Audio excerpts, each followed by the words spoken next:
it's no longer about calories in and calories out. It's not about nutrition. It's not about what's good and what's bad and what's considered healthy food and unhealthy food, but instead it's all about which foods are the most nourishing for me. So it's so important that we move away from what we actually think is healthy and what we actually think we are supposed to eat, and instead focus on these hormones. The hormone we're talking about today, the storage hormone, is insulin. Insulin is the storage hormone, which means anytime that insulin is circulating through your body is going to be in storage mode. The key to releasing body fat and to control cravings, most importantly, is to monitor these hormones. When insulin is not delivering properly to the muscle, and when insulin is constantly secreted from the pancreas, there's constant stimulation of the pancreas to secrete insulin, then we end up having something called insulin resistance. Welcome back, friends. I'm your host, Sherry Shaban, and with each episode, I am honored to be your coach and guide in the journey to make peace with food, fall in love with fitness, and ultimately yourself.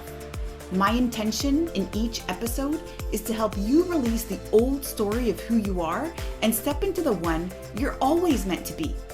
We'll challenge conventional diet and fitness culture and understand the importance of tuning out all the shoulds they tell us to do and tuning into our own inner wisdom instead. What you focus on, you create more of. Through these conversations, you'll shift your focus from what you're supposed to be doing to who you want to be, so that health and fitness and ease around food is not just what you do, but who you are. And if you find that this conversation resonates with you today, then I want to invite you to join our free Make Peace with Food Facebook community at myfoodfreedomlifestyle.com, where you can connect with me and my team directly and access all the free trainings and resources we have for you so you can regulate your nervous system and make peace with food. And then also remember to share this episode with someone who you think needs to hear this today. The links are in the show notes. All right, now let's get into it. Okay, thank you so much for joining today, and thank you for giving me a moment to become a co-host to this conversation and unmute myself. So today we are going to be talking about the storage hormone. And what I love about this conversation is that most of the time when we are thinking about the storage hormone, we're only thinking about how it triggers a response biologically. As in, how does food only affect this hormone? But what I actually want to talk to you about today is that this hormone also can be controlled in the mind. And this is going to be, I hope, for you, a brand new perspective around this hormone. And then the other exciting thing I like to share, and why we do a metabolic blueprint in the Make Peace with Food program, is that every single person responds to this hormone differently. Everyone responds to this hormone differently, which means for certain people, certain foods is going to trigger more release of this hormone.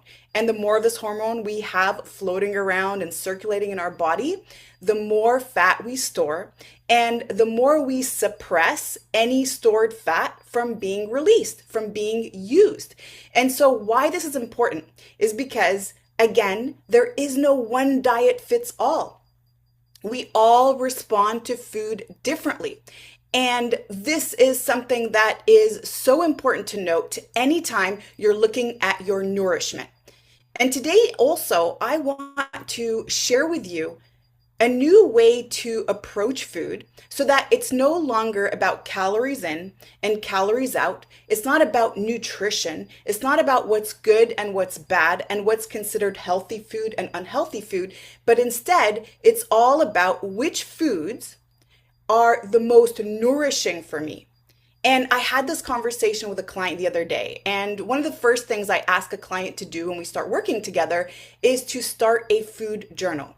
Now, I know most of the time when we think about food journals, we've done it in the past where it was incredibly stressful because we were counting calories and we were shaming our way through seeing what it was that we were doing that felt like it was bad, and also hiding some stuff. And so instead, when we do this food journaling together, in the Make Peace with Food program, the main objective is to find out your metabolic blueprint, which means how do you eat in a way that is most nourishing for you, which would be completely different than how I would eat, or how Martine would eat, or Phyllis would eat, or Melody would eat, or Becky would eat, or Janet would eat. And this is so powerful because then you realize you don't have to compare yourself to anybody else. All you have to do is focus on how your hormones are responding. How is your cortisol level? And this is the stress hormone. This is the master hormone. This is the hormone that controls them all. And today we're going to talk about how this hormone is a partner in crime with cortisol. The hormone we are talking about today is the partner in crime with cortisol.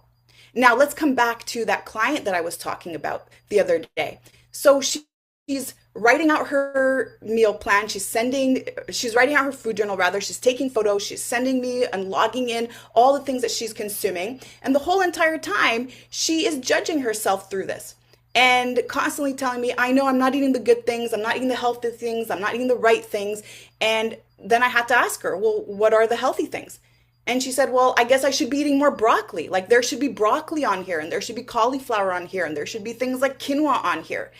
And what I brought up to her awareness, which maybe is something we don't oftentimes think about, is that broccoli may not necessarily be healthy for everyone. I know for me, when I consume too much cruciferous vegetables, I start to feel inflammation in my body. And while some people can consume nightshades really easily and they can digest it well and it doesn't create any inflammation or gas or bloating, for others it does the exact opposite. So it's so important that we move away from what we actually think is healthy and what we actually think we are supposed to eat, and instead focus on these hormones. And this is exactly why we are doing this masterclass, is to start looking at our nourishment in terms of how does this affect my hormones? How does this affect my hormones? How is this affecting my cortisol level? And how is this affecting my storage hormone level? And I'm trying not to say it. I keep trying not to say it. And so before we jump into it, tell me what you think this hormone is so that I can finally say it. What is this hormone that we're talking about today? Let me know in the chat. What is the storage hormone? What is the storage hormone? Let me know in the chat. Insulin, yes, that's right, insulin. Glucagon, that's a really good answer, Melody. Thank you for sharing that. And that's okay. Glucagon and insulin are opposing hormones. So when insulin is high, glucagon is low. When glucagon is high, insulin is low. And glucagon is the hormone that actually takes the glycogen out of storage and breaks it up into glucose so that the body can use it, so that the body can use that accessible energy. So I'm actually glad you brought that one up because I did want to talk a little bit about that today, and that's exactly glucagon's job. And the hormone we're talking about today, the storage hormone, is insulin. Insulin is the storage hormone, which means anytime that insulin is circulating through your body is going to be in storage mode. And generally your body is in one of two modes. It's either in utilization mode where glucagon will be up because now we can pull up all stored energy that is in the form of glycogen and start to use it, or it is in storage mode. So it's either in usage mode or it's in storage mode. And the key to releasing body fat and to control cravings, most importantly, is to monitor these hormones. Now, the stress hormone, cortisol, as I shared earlier, is the partner in crime when it comes to insulin. And let's do a quick, brief recap of what the stress hormone does. So anytime that we trigger the stress hormone, anytime that we trigger cortisol, since cortisol's job is to make sure that there is sugar in the bloodstream at all times for immediate access of energy, what it's also going to need so that it can take that blood sugar and pack it away and store it for later usage in case there is an emergency situation, then it needs to call upon insulin. And that's insulin's job. And insulin is released from the pancreas.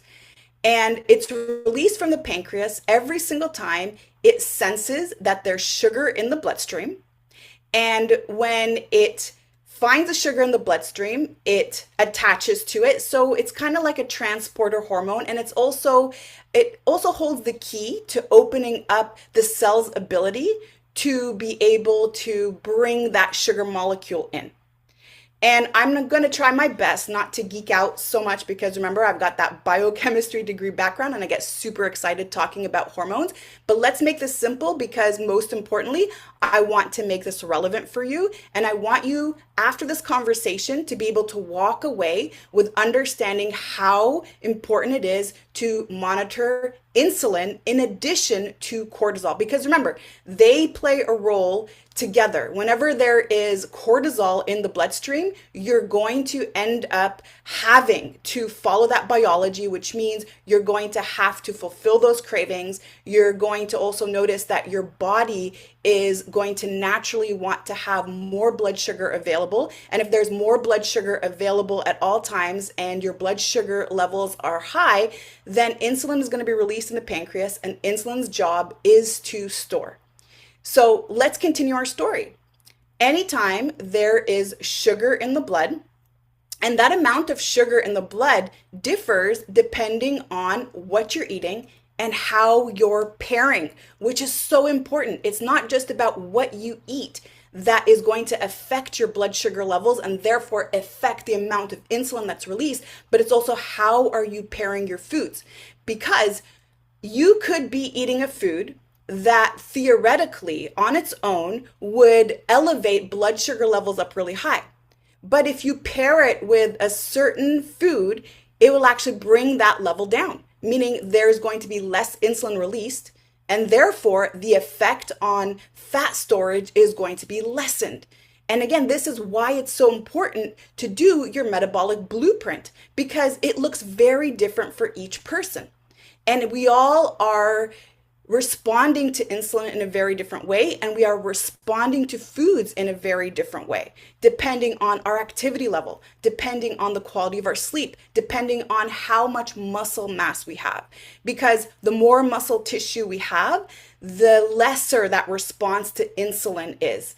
And why I'm saying that and how I want you to understand this is when you have more lean body mass, which is muscle tissue, because you do resistance training or you do a type of training that increases lean body mass and you've kept it up, then your body is able to use that sugar that's circulating in your blood, and insulin becomes more effective in actually bringing in sugar into the muscle so that it can be used as energy, as opposed to somebody who has less muscle tissue and who doesn't do resistance training. So there's many factors, again, which is why I'm going to continue to stress that there's no one diet that fits all, and try to stay away from information that you read on the internet or even from ChatGPT, because that is a blanket statement. It's a blanket statement, and AI just pulls up information that is accessible online and puts it together in a way that can be deliverable to you.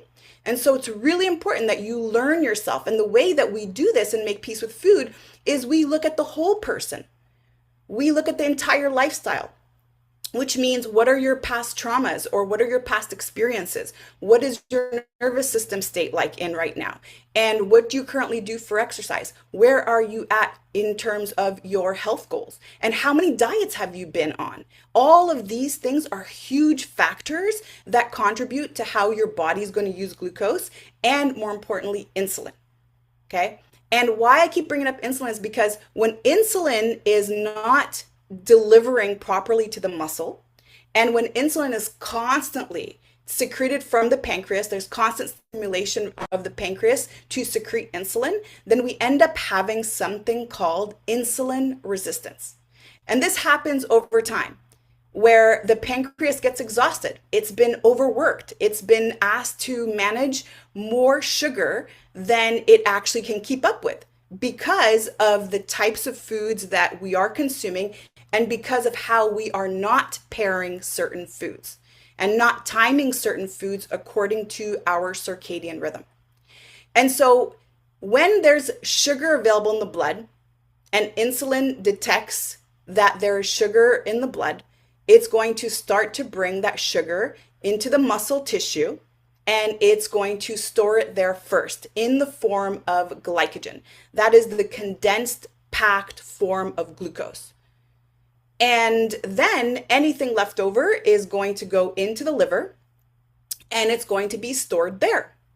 And whatever is excess after muscle tissue is full, after liver capacity is full, anything excess is going to be moved and allocated to the fat cells, where it's going to be stored there as fat. So glucose will be converted into triglycerides, and it's going to be stored there as fat. So that's the role of insulin. Insulin is the storage hormone. And here's the other big thing about insulin. Insulin is also that hormone that signals the body we have excess energy. We don't need any more energy. Therefore, don't release any energy from storage. So when insulin is up, that means fat cells can't release what they have stored in there. And that means also that your muscle tissue can't release what it has stored in there either. And neither can your liver. And so now it starts to make sense why we end up having insulin resistance, which can end up leading to estrogen dominance. And estrogen dominance just means that the ratio of estrogen and progesterone is a little bit off. And that could mean that progesterone is lower than it normally should be at that point in your cycle, or if you are in perimenopause or menopause and your hormones have fluctuated. Or it could also mean that there's excess estrogen, that progesterone levels are okay, but there's excess estrogen because the liver cannot metabolize the excess estrogen. And excess estrogen can come from your body. It's what your body can produce, and it can also come from your environment. And so it becomes this cycle where you have cravings, and your cravings from cortisol drive you to consume foods that can give your body immediate blood sugar, because that's what cortisol wants you to do. And then insulin's job is to take that blood sugar and to store it, and then to make sure whatever is in storage can't get out. And so the liver is full, and that's also where estrogen gets metabolized. But if the liver isn't able to metabolize estrogen, then we're going to start to see that estrogen levels in the body start to rise, where they now will create other problems that we see in perimenopause symptoms. We could also end up having PCOS, and there are so many other symptoms that are associated with high estrogen levels. So give me a 1 in the chat if you're following so far and you understand the role of insulin. Give me a 1 in the chat if you're following so far and you can understand the role of insulin. Does that make sense? Do you want more clarification? Because I want to hold space for questions today. I want to leave a little bit of time at the end to take your questions, because I would love for you to be able to walk away today with an actionable plan. Okay? So the other thing I also want to suggest to you that I also see in the comments here is that it's so important to take the time to listen and re-listen, because I know there's a lot of information. And I have to be super honest with you. I've spent over an hour trying to simplify what I want to share, because there's so much. And I was thinking about this today, and I was thinking I could actually do an entire week just on cortisol. There's so much information on cortisol that I can talk about and do a full week on cortisol. Then I could do another full week on insulin. Then I could do another full week on and that's why you see me, I'm so excited. I don't know which direction to take, except the direction that I feel would be the most empowering for you today. And therefore, if you let me know in the comments that this is resonating, that it's making sense, it's not moving too fast, it's going to help me direct today's conversation in a way where, again, it's going to be actionable. Okay? So, all good so far? All good so far? Give me a thumbs up this time if it's all good so far. All right, great. Okay, so we know the geeky stuff about insulin. And we hear about diabetes and we hear about an exhausted pancreas and we hear about getting type 2 diabetes, and it all starts first with insulin resistance until eventually the pancreas can't keep up, and maybe later you might need some excess help with exogenous forms of insulin to make sure that you're able to continue to consume the carbohydrates and the sugars, and your body is still able to do something with that blood sugar, because blood sugar in circulation that has not been transported to tissue ends up being hazardous. It's actually very harmful to the body. It's very abrasive to arteries and to vessels.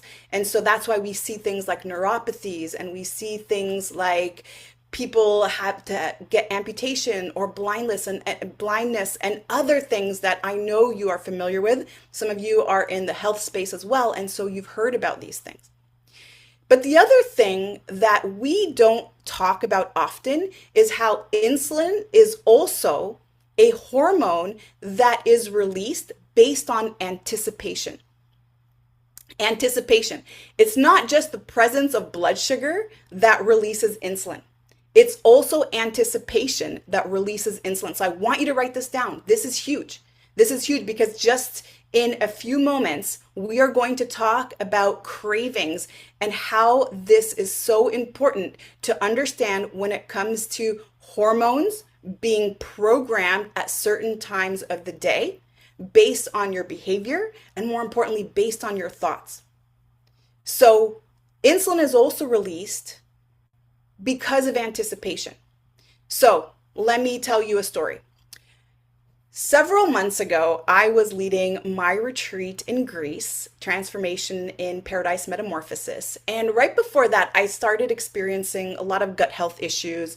And let me tell you, it was all cortisol related, by the way. There was a whole bunch of things happened. That start of the year was such a mess. There was a lot of things going on at work, a lot of things going on at home. And of course, since I'm a just keep going kind of person, I didn't realize how much my cortisol was elevated all throughout the year.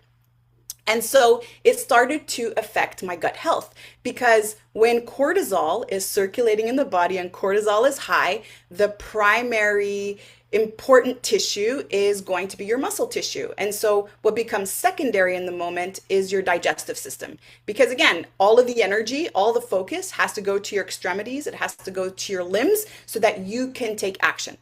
And so your digestion slows down. Remember also when cortisol is high, that it's impossible to release body fat because it's going to be promoting more storage. And so my digestion was really off. I was constantly bloated. I was in so much pain. I would eat something and within 15 or 20 minutes, I was in excruciating pain. It was like stabbing pain. And so I decided to do this whole entire protocol. And it all started with, first, let me see which foods I'm the most sensitive to. So I created this document for myself based on experiments and trying out different foods. You may know this as the elimination diet, to see which food was actually triggering you. And what was super funny about that was every week that list was getting longer and longer and longer and longer. But I had this list of foods that I couldn't eat. And then I had this extremely short list of foods that I could eat. And then I also started a whole bunch of different supplements. I had adaptogens to help bring my cortisol down. I had other supplements to help rebuild the lining of the gut. And this is something I also actually help people with. And it's so important to focus on gut health when you are looking to create transformation in the body and looking to regulate nervous system, because this is where all the magic happens. This is where all the digestion happens. And if you're not eliminating properly, if you're not digesting properly, then the machinery is not working and you're not going to get your body to do the things that you want to do through your self-care rituals. And so I had traveled to Greece, this foreign country where they don't really speak a lot of English, with a very, very short food list and a very, very long supplement list. And I wasn't eating gluten, I wasn't having dairy, there was a lot of foods that I wasn't having. And so what ended up happening was I started to notice that I was obsessing about food all the time. It was really a fear of not having food. It was a scarcity mindset that I had developed because I'm not at home where I know where to go pick up the foods that are going to be okay for me to digest and won't trigger any inflammation or problems in my gut. And on top of it, I'm about to host this retreat and I don't really have a lot of control over the food. And most restaurants, and you're in Greece, it's Mediterranean food, most restaurants are going to have wheat and they're going to have dairy. And so I started to notice over the span of just having arrived at Greece how I had suddenly developed this fear of not being able to eat. And so I was thinking about food all day long.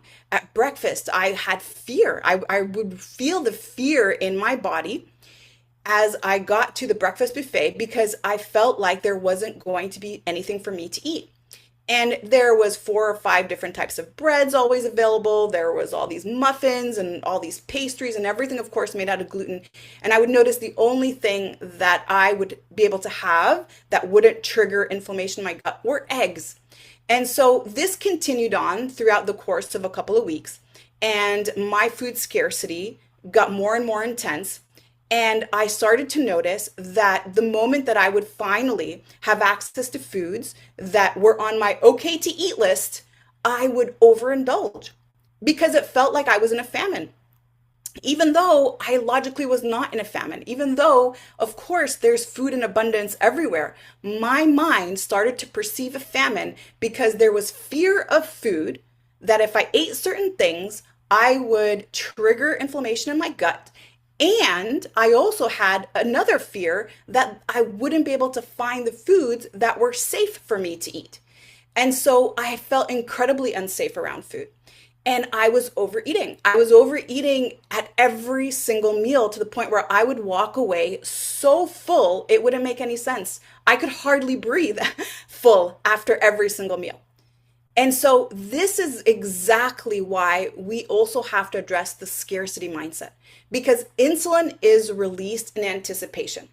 And the more you're thinking about food, the more your body is going to prepare to digest that food. So you ever notice when you're watching any of those cooking shows, or you can actually smell somebody cooking something in the kitchen, or you're noticing that there's food around you, do you notice how you could start to salivate? How your body starts to respond to digesting food? There's an anticipation of food coming. Or maybe you're always used to eating breakfast at 6 a.m. and lunch at 12 p.m. and dinner at 6 p.m. And you notice when you approach those times, you start to get hungry. Well, that is because you've programmed your body to respond to the environmental stimulus and also to time your meal times with your circadian rhythm, which is your biological clock. And so we can anticipate food and get hungry, and we can anticipate food and prepare digestion. Digestion doesn't start once the food is in my mouth and then in my stomach. Digestion actually starts the moment my senses are involved.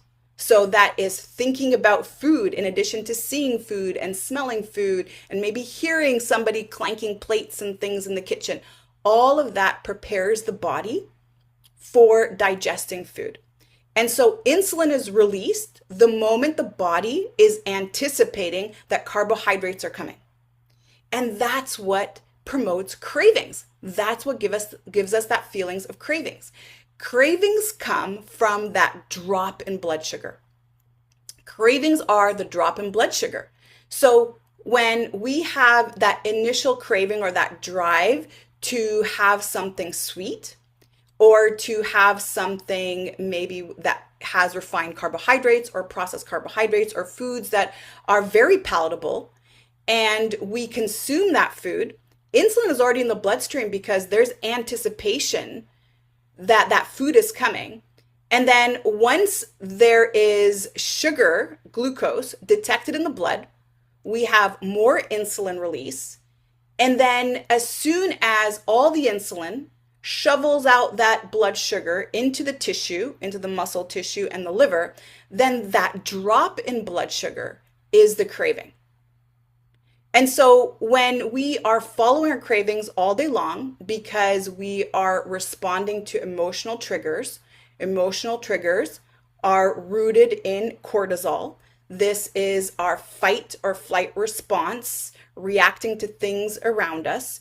And the sensation that we get is in the form of an emotion. It's either fear or anger, or maybe it's sadness. It could even be joy, by the way, any of those emotions.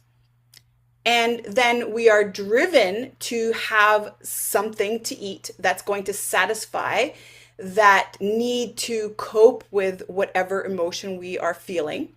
And then when blood sugar rises and insulin is released and the blood sugar drops, we're going to have another craving. And so we're doing this all day long. When we are not food pairing, when we are eating foods that give us a lot of sugar, and sugar, by the way, I know I'm using the word sugar, but having, let's say, potato chips or bread or even things that are more savory also give the exact same type of sugar in the body in the form of glucose, and your body responds to it. So when I say sugar, it's going to be interchangeable with glucose, just for clarification. Give me a 1 in the chat if that makes sense. Give me a 1 in the chat if that makes sense. And then give me a 2 in the chat if you are following so far. If you're following so far. Okay, great. So 1, 1, 2, 2, 2. Okay, and thank you for the engagement, and thank you for letting me know where you're at. And so what I'm super curious about is what would happen? What would happen if we actually took a moment right now together and started to just tune into our bodies and reflect on whether some of this is something that we are currently experiencing, noticing that there is a trigger, and it could be something that is either habitual, so something that we're used to doing.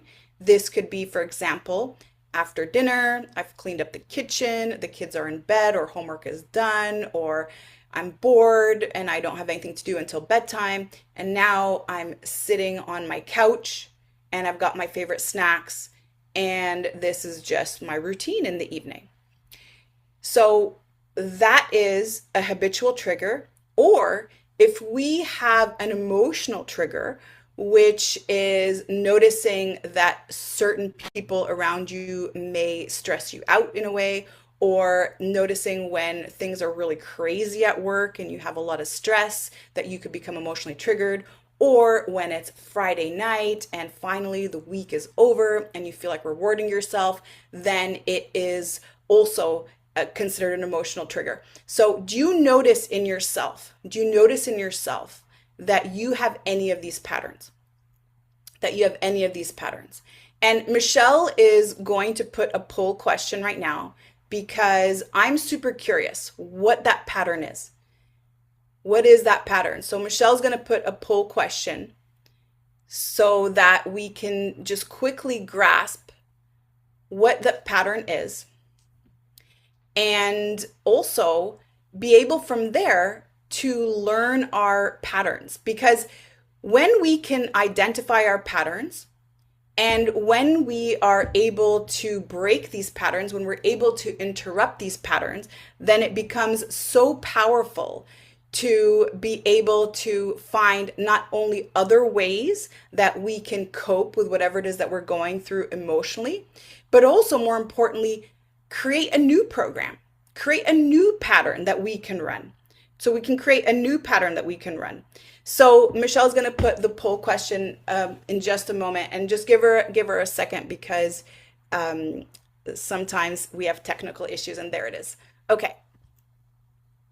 So the question for those of you who are following live, or for those of you who are watching the replay, is what's your go-to stress craving? What is your go-to stress craving?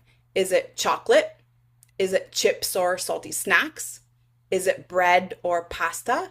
Or is it wine, coffee, or anything liquid that isn't water? So is it chocolate, number 1, or number 2, is it chips, salty snacks? Or 3, is it bread or pasta? Or 4, is it wine, coffee, anything liquid that isn't water? And I'm seeing a few comments in the chat. So I eat when I work, to help me concentrate, it's worse in the afternoon. Okay. Thank you for sharing, Martine. Thank you for sharing. And this is an example of an association that work, there is a mindset around work. There is a belief around work that I need something to help me concentrate because I can't concentrate at work. And this is all something that we're running unconsciously, which is why we have these patterns. And so when we repeat this and we start to give our body this feedback loop that when I work and I eat something, then there is improvement in concentration, it just becomes this habit that we now start to program our body, aka our nervous system, to do. And it's worse in the afternoon. And that's super interesting because this is something that we can also look at in terms of how our hormones are peaking in the day at different times. And hormones do peak at different times. And this again is our biological clock. So we have a natural clock that actually follows the sun. And when we are traveling in different time zones, it readjusts to follow that time zone. So following the sun, where growth hormone peaks at a certain time, and we are insulin resistant at a certain time, and we have high cortisol naturally at a certain time. And it's how our body prepares us to be active during the day, to be able to be productive, but also can help us wind down later in the evening to be able to rest and digest. And it is this beautiful dance between safety mode and protection mode, and safety mode and protection mode all throughout the day when this biological clock is healthy and hormones are peaking at the right times. However, these hormones are interrupted when there is constant chronic stress. When cortisol is always elevated, these hormones will be disrupted. And the same thing when we're always triggering insulin release and sugar levels are always high and low and crashing and coming up and coming down. This creates fatigue. And it's oftentimes why we feel that mid-afternoon lull, which again is why it's so important to create your metabolic blueprint and understand how food pairing for you is going to help regulate your insulin levels and going to abolish those cravings.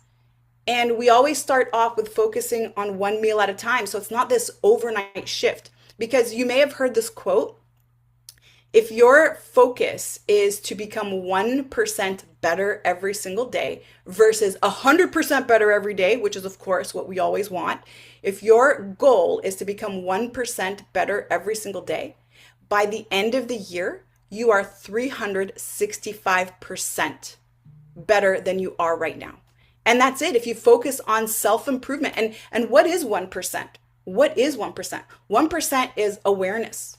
1% could be that one time I made a different choice when I was emotionally triggered.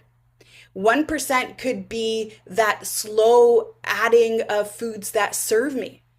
And so when you look at it in that way, and you allow yourself time to progress, by the end of the year, you have accomplished your goal. And this is why I have designed the Platinum Coaching Program to be 12 months long, is because at the end of the year, I want you to not need me or anyone else. I want you to be so in tune with your body, to know what your biological signature is, that you know which foods serve you, you know how to regulate your hormones, and you're able to adapt to the things in your life. And what I also love about the length of this program, and I know sometimes it's like, are you crazy? We're going to be together for 12 months. Like, that's a really long time. But here's what I love the most about it, is that during that span of the year, most likely a life event or 2 or 3 may happen while we are working together. So if we only worked for 6 weeks, and it was a great 6 weeks, and it was when you had your summer off and you weren't at work and the kids were in day camp and you didn't have anything else to do, and we worked together and you got your results. But then after that, when the kids got back in school and all of a sudden something really big happened at work, or there was something really big happening at home or with a family member, and you didn't have that support to get you through that difficult situation, then you're kind of starting from scratch, because I want to be there to support you while you're going through that life event. And let me know in the chat, how many life events have happened to you in the last 12 months? How many life events have you experienced in the last 12 months? This could be a loss of somebody that you love. This could be a loss of a job, or maybe a big change in schedule routines. This could be kids going off to college. This could be an illness or an injury.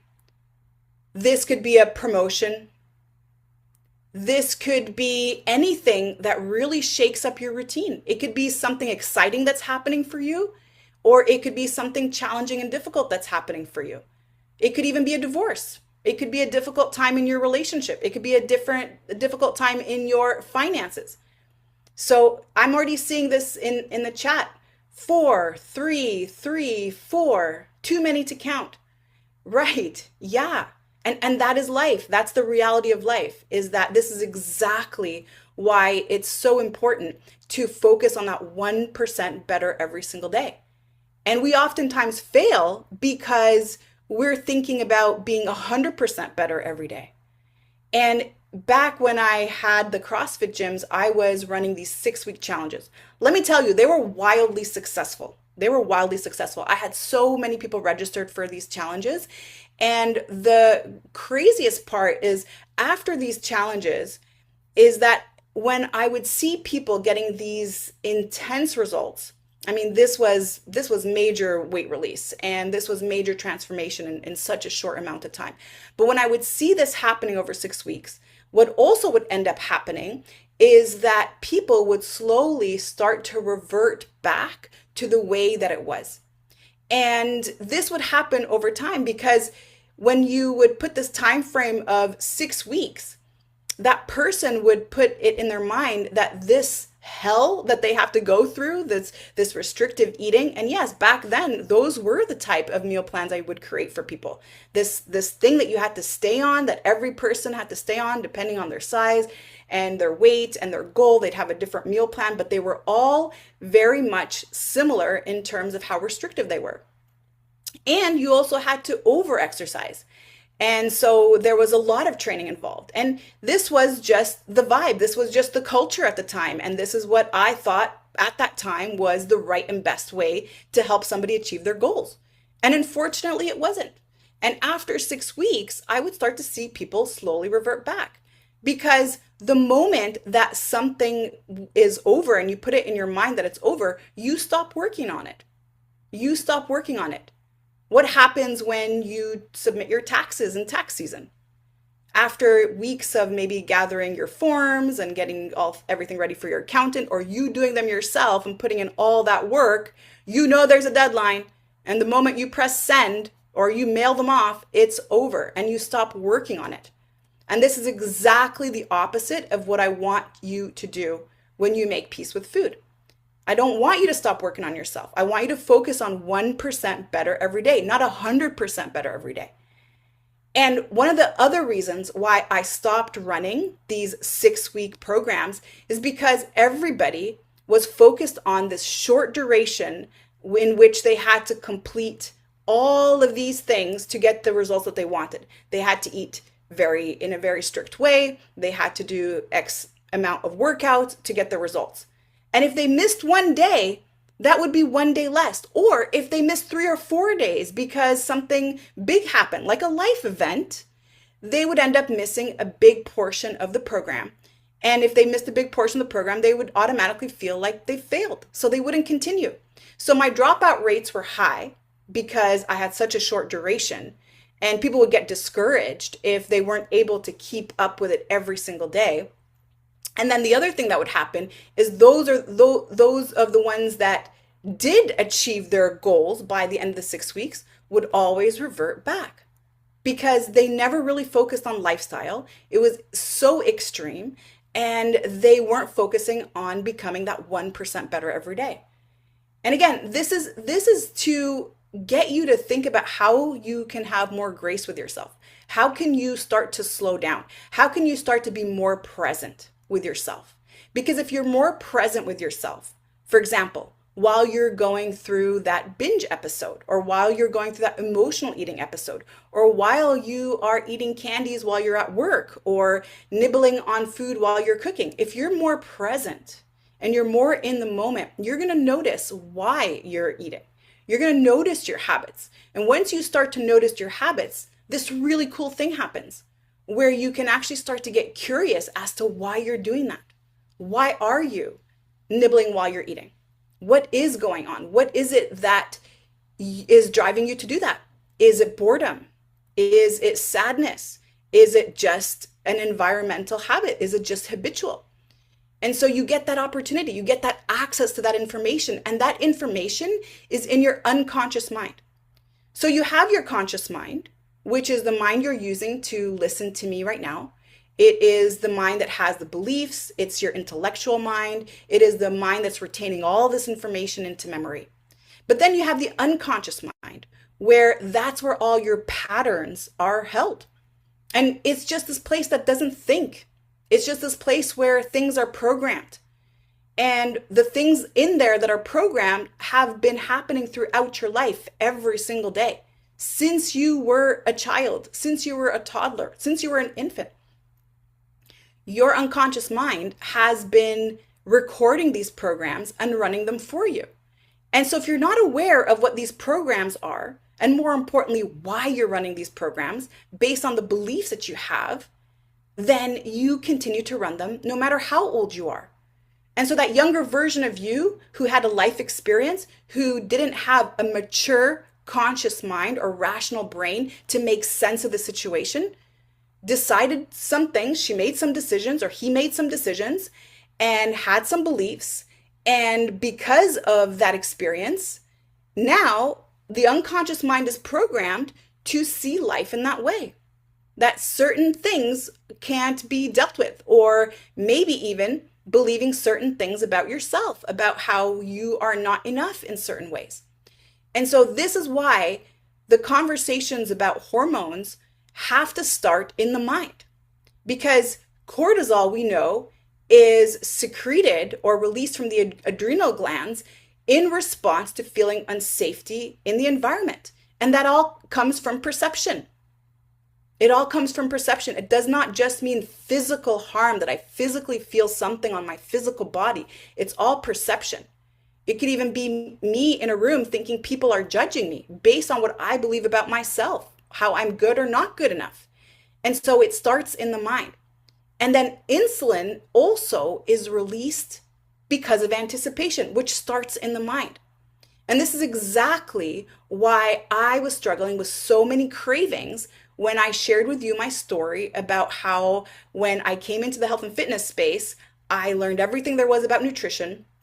And I got super dialed in with the science and tried out so many different things. And because of my perfectionism personality, I applied that to my nutrition.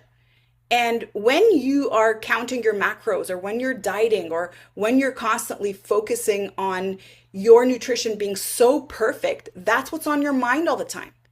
So if that's what's on your mind all the time, and you're at parties thinking, no, I can't eat this, I can't eat that, I shouldn't have this, I shouldn't have that, or I can only have this on Friday or Saturday night when it's my cheat meal, all of that is anticipation. And if you create that anticipation through your thoughts, you're going to have the craving. And now insulin is going to respond in a way where it's going to start to associate certain thoughts with secretion, with food coming. And so the more you think about food and insulin is released, your blood sugar is going to drop and your cravings are going to soar through the roof. And so you're on this constant roller coaster. And you know that you have a dysregulated relationship with insulin when you are a sugar burner. And some signs of being a sugar burner versus being a fat burner is that you're constantly eating. You're eating every couple of hours. You are a snacker. You need to snack in between meals. You get super cranky when you haven't been fed. And your friends know that and they're afraid of you. And that used to be me. Nobody could talk to me when I was hungry. When I was hypoglycemic, forget it. Like Scary Sherry would come out. You didn't want to be around her. And even I was scared of myself because I would start to shake. I would need food. And so it's like your body becomes disconnected with the fact that you have stored energy available. And instead, it only sees one pathway to energy, which is through food. And so you're constantly eating and you're constantly thinking about food. You're snacking a lot. Maybe also you have disrupted sleep, because if you are eating right before bed and you go to bed and your insulin rises while you're sleeping, which by the way is not the right time for it according to your biological clock, but then all of a sudden your sugar drops while you're sleeping, then as a response to that, your cortisol is going to rise, which is not the right time for it to rise. And your stress hormone is going to start to disrupt your sleep. It's going to start to affect your REM sleep. And you're not going to get that restful, deep sleep. You're not going to wake up feeling rested no matter how many hours you sleep. So put a 1 in the chat if you're following this so far. Put a 1 in the chat if you're following. Put a 1 in the chat if you're following. And put a 2 in the chat if you're noticing that you have signs of being a sugar burner. Do you have signs of being a sugar burner? 2, 2, 2. Right, right. Yeah, and thank you for being vulnerable and thank you for sharing. I used to be a sugar burner, and there's no way that a person can shift into a fat burner until they recognize, oh, this is where I am right now. We can't go to where we want to go unless we know where we are right now. And we also have to know where we are right now, more importantly, with a non-judgmental stance. Instead of judging ourselves because of some of the things we're hearing in this masterclass, learning about hormones and saying, oh my God, this is me and I'm doing it wrong and shame on me. If you shame yourself and you put a judgmental stance on where you are right now, there's no way that you can move forward. You can't succeed towards your goal through guilt. Guilt doesn't get you where you are. Shame doesn't get you where you are. But love and compassion and a lot of excitement and inspired action is going to get you to where you are. And you are here right now. If you're all saying yes, yes, yes, yes, yes in the chat, you are here right now because you've done a fantastic job at adapting to very difficult things. And I don't think you've ever thought about it this way. You've done a fantastic job at adapting to very difficult things. And you had to do this because when we are going through difficult situations that we can't cope with, like we are at the capacity, at the ceiling of what we can actually cope with, we're going to have to resort to something else. And this is oftentimes what we see when we go through big life experiences. And these big life experiences can be sudden, they can just happen out of nowhere, or they can be slowly percolating and expanding over time and growing over time. That's how they can happen. And so I have the privilege to know some of you on this call today and to know your stories. But I also want you who's listening, maybe the person who's listening to the recording, to put yourself in that situation where you can see just how well you've adapted. And you had to adapt because things were way too difficult to handle. And if you have grace with yourself and you can be kind and you can be patient and you can focus on that 1% better every single day, then everything starts to change. And if you're not sure where to start, then I want to invite you to join me on a free 30-minute food freedom call. And it's going to blow your mind. Whether you decide that we are a fit and I decide that we are a fit and we can move forward and work together, or you decide that we are not, and maybe it's not even the right time. Maybe it is a yes, but not right now. Whatever you decide, you're going to walk away with so much more insight. And I've had the privilege of being on so many of these calls, and what I also can do when I've connected with you and I know your story is I can start to send you more relevant information. And I've got information on podcasts and I've got ebooks and I've got a lot of resources. But if I know where you are and I know where you want to go, then I'm super happy to hold that space for you and to be able to share the things that are going to move the needle forward the most. And so Michelle's going to put the calendar link in the chat. And if you have an opportunity to jump on a call, then please do it. And I promise you, you're going to be so pleasantly surprised. You're going to walk away with so much clarity and so much more empowered. And also that sense of, I can do this, because you really can. But you're not going to be able to do it if you continue to fight your biology and you continue to fight your cravings. You're going to be able to do it when you can stand back and you can actually observe how your body reacts to your environment, how you react to certain emotions and certain events, and then how your body is responding through either being a fat burner or a sugar burner. And we can start to shift that. And it's completely possible. And again, this is why that individual focus is so important.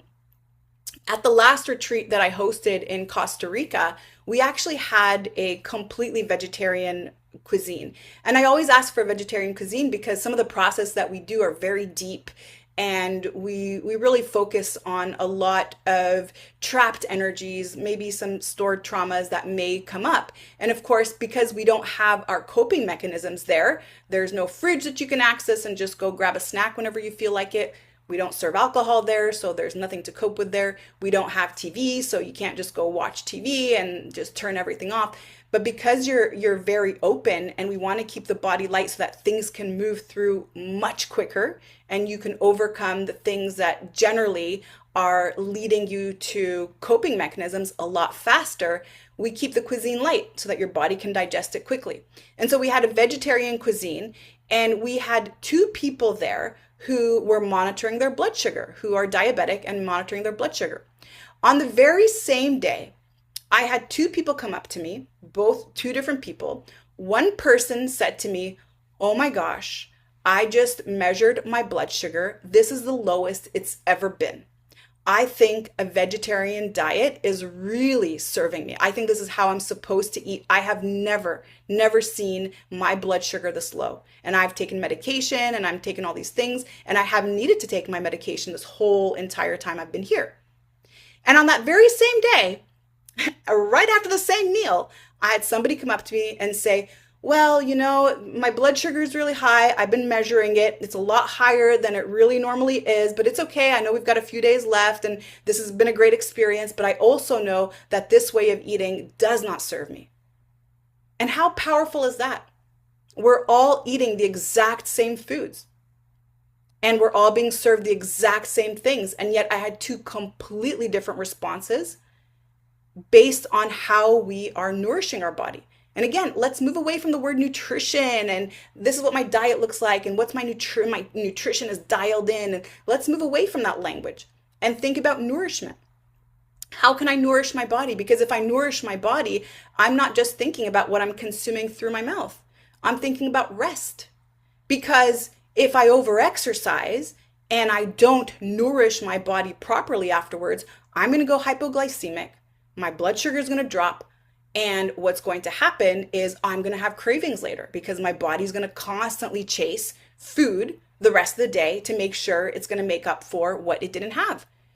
And if I'm going to nourish my body and I'm going to focus on becoming a fat burner, then I am not going to try to make it happen overnight. It's not going to be a 100% better overnight. It's going to be 1% better. So therefore, I'm not going to skip breakfast, lunch, and dinner and then eat maybe 3 days later and then make sure that even what I eat is very, very little, even though I'm really exercising a lot. I'm not going to do any of these things because I'm going to nourish my body. I'm going to give my body what it needs to be able to have restful sleep, to be able to feel energized all day long, and to be able to really give it the building blocks it needs to build itself.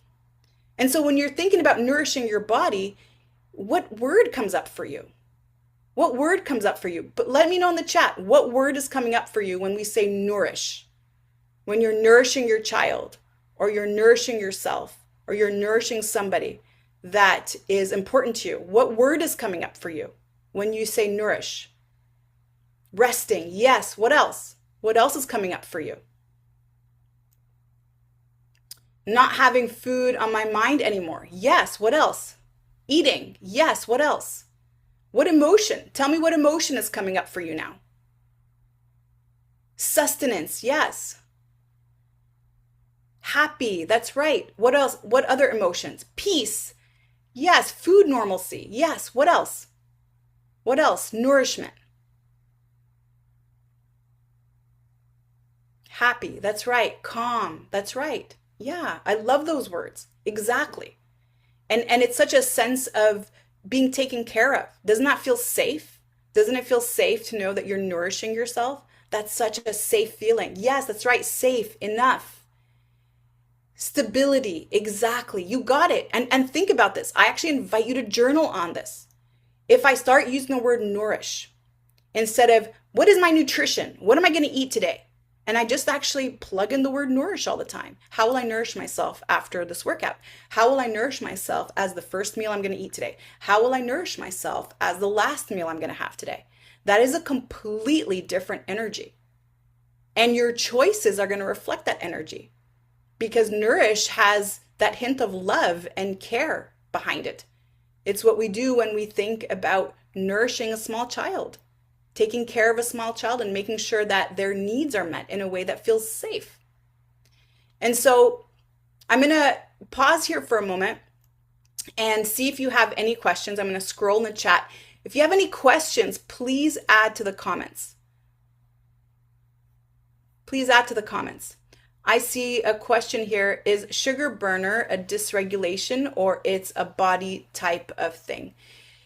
Both, Charlotte. That's a great question. So being a sugar burner is a dysregulation because we actually are designed to be metabolically flexible.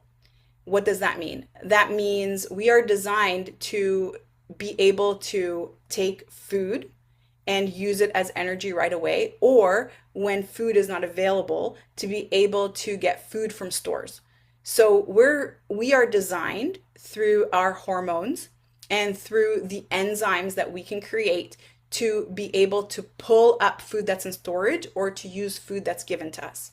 But when we're in this constant feeding and feeding and feeding and feeding and feeding of ourselves, then the body, which by the way has this mindset of if I don't need it, I'm not going to create it, right? If you don't use it, you lose it type thing.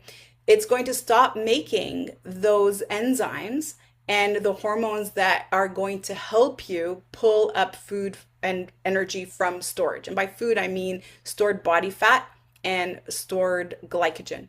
So you train yourself over time through habits, through the eating patterns that you've created, through the hormones that are peaking in the body. You've trained yourself to become a sugar burner, and it doesn't mean it's not reversible. It just, again, what I was wanting you to take away from today's conversation is, do I have those symptoms? Or do I have those signs that I am a sugar burner? And if I do have those signs that I'm a sugar burner, then I'm going to meet myself where I am. And that's already a sign that there's something off with my hormone balance, that insulin is maybe being secreted too much, that I am maybe needing to look a little bit on my cortisol, look at my lifestyle habits, look at my stress, and then also start to play around with foods that are going to be my metabolic blueprint. Like I shared, I had two people in my last retreat. One person ate that vegetarian lifestyle and their blood sugar dropped. Another person ate that vegetarian lifestyle and their blood sugar went up, right? So again, that's why knowing yourself and understanding that the way we respond to food via our hormones is very individual. It's bio-individual.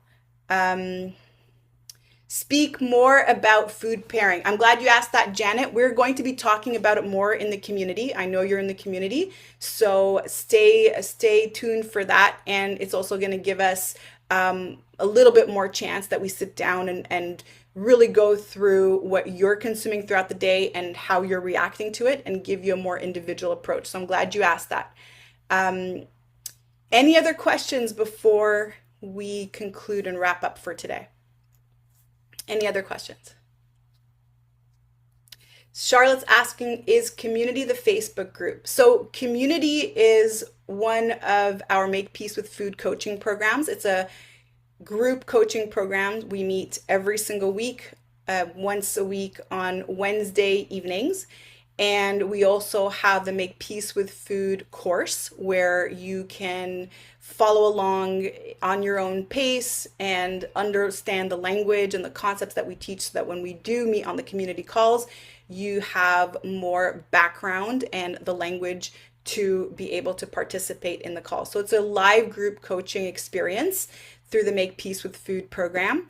And we do have a free Facebook group. And in this Facebook group, we do have resources. You'll have access to the replays while we do them. The replays are taken down from the Facebook group after a week. But when you are in the community, you always have access to all the master classes, which we do on a regular basis. And you have access to more in-depth learning material. And again, that's why I invite you to come on to a call, Charlotte. If you are curious about it, let's first see if this is for you. If it's for you, we'll talk more about it. If it's maybe not the best program for you, I'd let you know just the same. So we could do that if you're open to exploring that.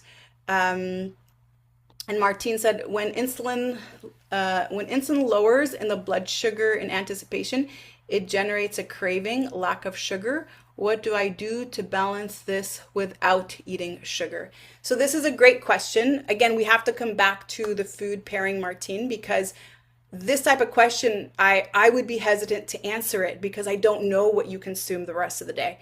So when we would do something like that, we would have a food journal, like I shared that I do with my clients, and be able to actually see patterns throughout your day. So instead of just giving that blanket, here, do this, and this is going to help, it all starts with the morning. Because when we do the metabolic blueprint, we are matching circadian rhythm, so your biological clock, with the times of meals that you are consuming, with also what's in your meal, what's your preference, what are the things that you prefer to eat. And again, that's very, very different for each person. So it's a brilliant question though.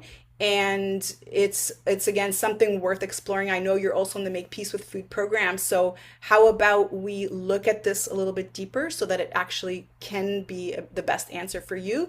And let's see what we can do to help you balance your blood sugar without needing to consume sugars in the middle of the afternoon or when you do have that craving.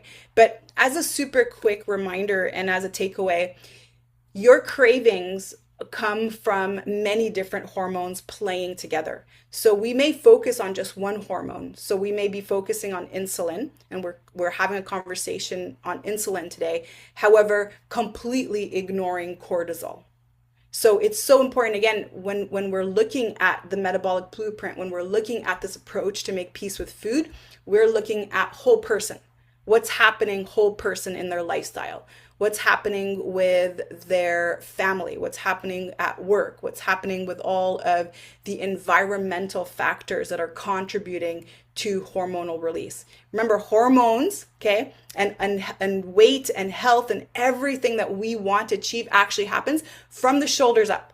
It's not just focusing on what I'm going to give my body. It's also addressing thoughts, because remember, thoughts are creating anticipation, or thoughts are triggering release of cortisol. So what I want you to take away from this is we can't just isolate one hormone, which is why a lot of people who are diabetic or who are asked by their doctors that they have to lose weight aren't able to achieve that, because it's like this teeny tiny little thing that they're supposed to focus on in the whole grand scheme of things, and that's impossible. That's actually already a failed approach. The correct approach, the successful approach, is one where you look at the whole person, where you look at what and who they are in their lives, and how can we work on a plan to restore their hormones and to be able to crush those cravings. Because if you can abolish cravings, then you're not overeating. And not only are you not overeating, but you're not eating the things that you know you don't want to eat, that you know you don't want to consume, that you know aren't serving you. So that's why with Make Peace with Food, this is not a weight loss program. And I'm not a weight loss coach. I will help you abolish your cravings by regulating your nervous system and balancing your hormones so that weight is not an issue. Because if we're not emotionally eating, if we're not binge eating, if we're not nighttime snacking, and we're feeling so relaxed and centered around food, If we feel like having a piece of cake, we have a piece of cake and the story ends there. And if that is who we are day in, day out, what do you think is going to happen to excess weight as a side effect of that? As you start to shift from sugar burner to fat burner, as you start to have more patterns that are calming to you, as you're nourishing yourself in a way that's serving you in particular, you individually. So I hope that this has resonated with you today. I want to thank you so much for being here with me today and hanging out just a little bit longer. I can see that I can keep going and you guys are still going to be here to listen. So I hope that you've found value out of our time together. And remember, the replay is going to be available for you later on today, so you'll be able to grab that. And I will see you soon. Have a good rest of your day. Thanks for listening to this episode. Whether you're already on your wellness journey or just getting started, we're in this together. If this has resonated with you today, I want to invite you to subscribe to the show so you never miss a beat. And if you know someone who could benefit from this conversation, then please share this episode with them. Let's work together to help as many people as possible make peace with food and fall in love with fitness. And also, don't forget to visit myfoodfreedomlifestyle.com to join the free Facebook group for more resources. Remember, you are an inspiration. I can't wait to hear your story. See you next time.